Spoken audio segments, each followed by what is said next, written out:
Okay, I have a nice hardcover copy of 1984, but I have it lent out to a good friend who is being tardy in reading it. She knows who she is.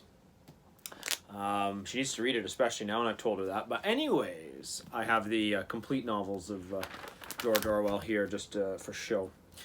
I read 1984 for the first time 20 years ago.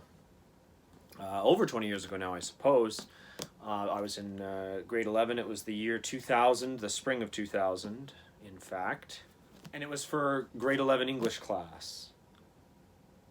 And I really enjoyed the novel. I had picked it out of a selection of ones that we could do, and then we had to write a report on it. And it was the typical sort of pretentious, what did you take away from this, or what's something important the author is trying to tell us. Now, as usual with highfalutin sort of English analysis, is that there's this, you take away what you take away from it, and I think the whole idea of the author's intent is kind of stupid. I mean, you could, like, sometimes the author's intentions of telling a story are obvious, but I've seen many an analysis of film and of written literature, etc., where people read too much into it. Oh well, the brick wall in that scene in that movie is a symbol of something. Blah blah blah blah blah. No, it's probably just the appropriate setting for the story.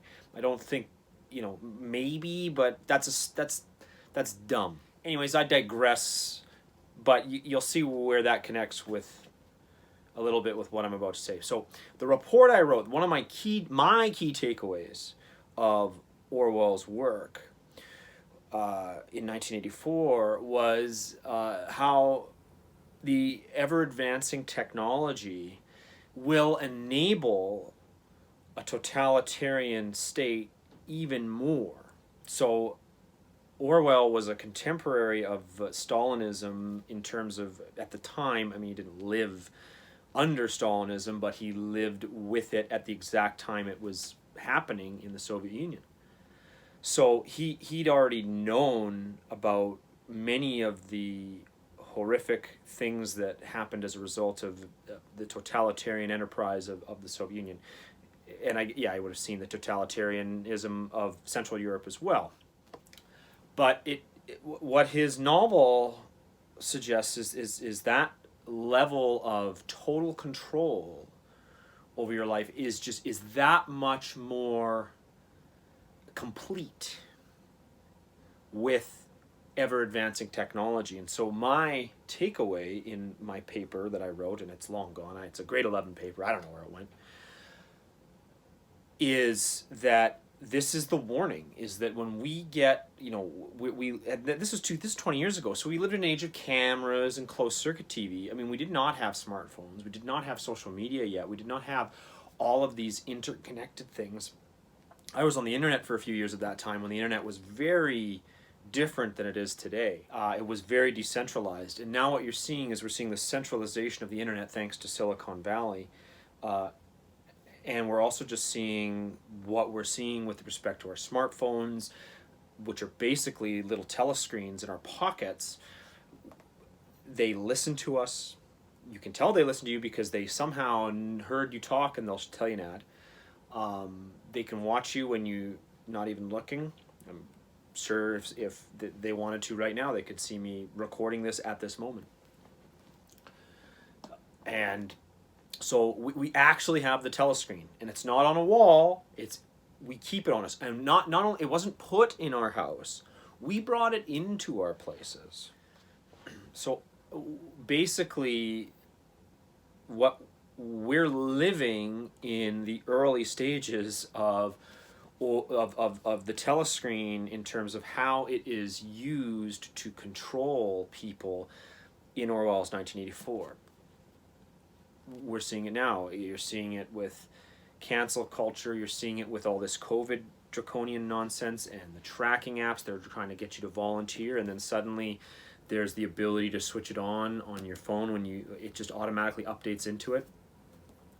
Anyways, The point is that I made this argument about the novel. The novel is a warning that technology will enable this, and we must be careful about it.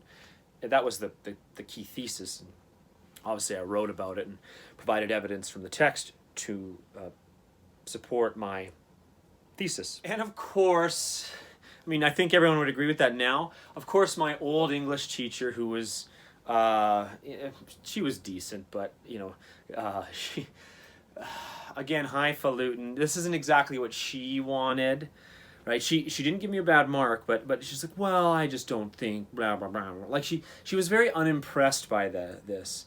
And what's funny is, especially 20 years later, that is the key takeaway. That is the key takeaway. I think if you looked at that paper now and you knew the novel, you would say, oh, God damn it. That is true. Like, whether or not Orwell intended to warn us about the technology side, and honestly, I believe that was one of his themes that he deliberately put in there. Regardless, it is a key takeaway from the story that needs to be heeded. I don't need to talk about fluff and nonsense. This is what English teachers want. This is the state of contemporary pedagogy. To put a fancy spin on education, is the whole nature of education is about pretense and fluff and sounding smart, when it's like, no. Realistically, especially a guy like Orwell, who said, the simpler you write, the better, that you distill his ideas for what they are, for what's there. They're simple. Anyway, this is just a bit of a side note about the state of education and people who get degrees and start teaching and think that there's more there than what is, and that you have to really sound fancy and pretentious instead of just really analyzing the work for what it is. Anyways, you have not read 1984, please read it. I've read, admittedly, I've got all of his novels here in this one book, and I've read most of them. I still haven't read them all. But anyways, Animal Farm and 1984 would be very relevant ones to the current state of things. Thanks for watching. Have a good day.